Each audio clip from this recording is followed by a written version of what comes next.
KRI Nanggala 402 merupakan kapal selam kedua dalam jenis kapal selam kelas Cakra. KRI Nanggala berada di bawah kendali Satuan Kapal Selam Komando Armada RI Kawasan Timur.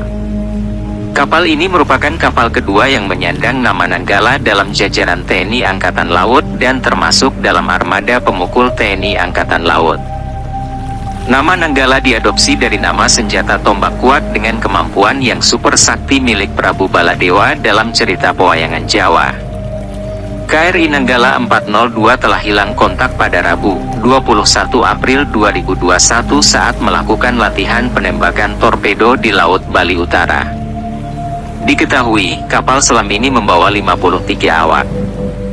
KRI Nanggala kemudian dinyatakan tenggelam pada Sabtu, 24 April 2021 oleh TNI Angkatan Laut setelah ditemukannya puing-puing yang diduga berasal dari kapal selam tersebut.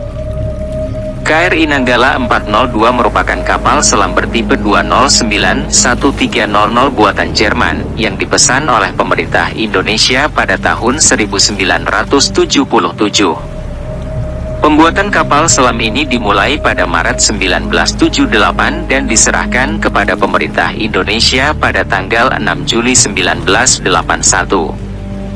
KRI Nanggala pertama kali ditunjukkan ke publik pada hari ulang tahun TNI ke-36 pada 5 Oktober 1981 dan diresmikan penggunaannya oleh Menteri Pertahanan Keamanan Panglima Angkatan Bersenjata Jenderal TNI Muhammad Yusuf pada 21 Oktober 1981 di Dermaga Ujung Surabaya. Kapal ini juga memiliki saudara kembar yaitu KRI Cakra 401. KRI Nanggala memiliki berat selam 1.395 ton. Dengan dimensi 59,5 meter kali 6,3 meter kali 5,5 meter. Ditenagai oleh 4 buah mesin diesel, satu shaft menghasilkan 4.600 shp, shaft horsepower. Sanggup mendorong kapal hingga kecepatan 21,5 knot. Diawaki oleh 34 pelaut. KRI Nanggala mempunyai sonar dari jenis CSU-32 Sweet. Senjata terdiri dari 14 buah torpedo 21 inci 533 mm dalam 8 tabung. Pada 21 April 2021, Panglima TNI Marskal Hadi Cahyanto mengumumkan bahwa KRI Nanggala telah gagal melaporkan statusnya setelah melakukan latihan penembakan torpedo di Laut Bali, sekitar 95 km, 51 mil laut, di utara Pulau Bali. TNI Angkatan Laut menyatakan bahwa KRI Nanggala meminta persetujuan pada pukul 3 WIB untuk menyelam dan menembakkan torpedo SUT. Pada pukul 4 WIB, KRI Nanggala memasuki tahap penggenangan tabung torpedo.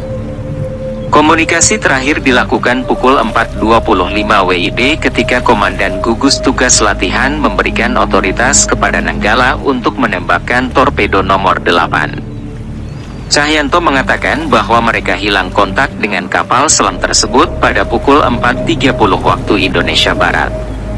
TNI Angkatan Laut kemudian mengirimkan distress call ke International Submarine Escape and Rescue Liaison Office sekitar pukul 9.37 WITA, untuk melaporkan kapal yang hilang dan terdapat kemungkinan tenggelam. TNI Angkatan Laut juga menjelaskan kemungkinan KRI Nanggala 402 mengalami mati listrik sebelum tenggelam. Saat dilaporkan hilang, KRI Nanggala membawa 53 orang yang terdiri dari 49 awak, 1 komandan, dan 3 spesialis senjata. Kolonel Heri Setiawan merupakan awak yang memiliki pangkat tertinggi. Kapal ini juga diawaki oleh Letkol Heri Octavian sebagai komandan kapal selam. Pada 22 April, Laksamana Pertama Julius Wijojono mengatakan bahwa cadangan oksigen di Nanggala masih cukup bagi 53 orang hingga Sabtu, 24 April pukul 3 WITA. Pada 24 April 2021, dilakukan konferensi pers di Bali. Panglima TNI Marskal Hadi Cahyanto menyebut kapal selam yang membawa 53 manifest prajurit TNI Angkatan Laut itu tenggelam berdasarkan bukti autentik penemuan tumpahan minyak dan serpihan.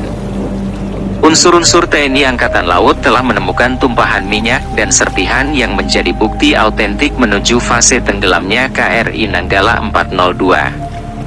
Panglima TNI pula menuturkan, selama 4 hari ini pihaknya dibantu seluruh instansi terkait dan armada militer negara sahabat, telah berupaya mencari KRI Nanggala 402. Dan dini hari tadi, lanjut Hadi, adalah batas akhir dari ketersediaan oksigen di kapal selam Nanggala tersebut.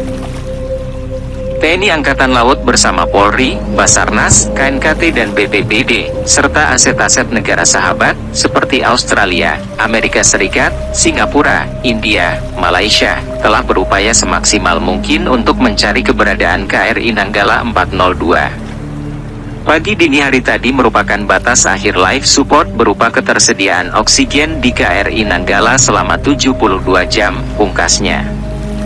Pada 25 April, TNI AL menyatakan bahwa 53 orang yang berada di KRI Nanggala gugur.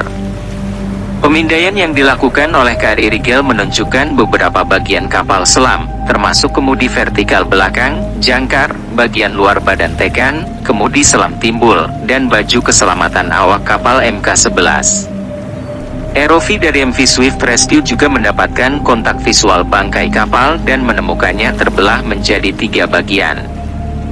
Bangkai kapal berada di kedalaman 838 meter, jauh di bawah kedalaman operasi maksimumnya yakni 500 meter di dasar laut. Setelah ditemukan, Kepala Staf Angkatan Laut Laksamana TNI Yudo Margono menyatakan bahwa TNI akan melibatkan SKK Migas untuk mengangkat badan kapal KRI Nanggala 402. Pelibatan SKK Migas dalam misi pengangkatan ini didasari atas kemampuannya di bidang pengeksplorasian minyak dan gas bumi lepas pantai.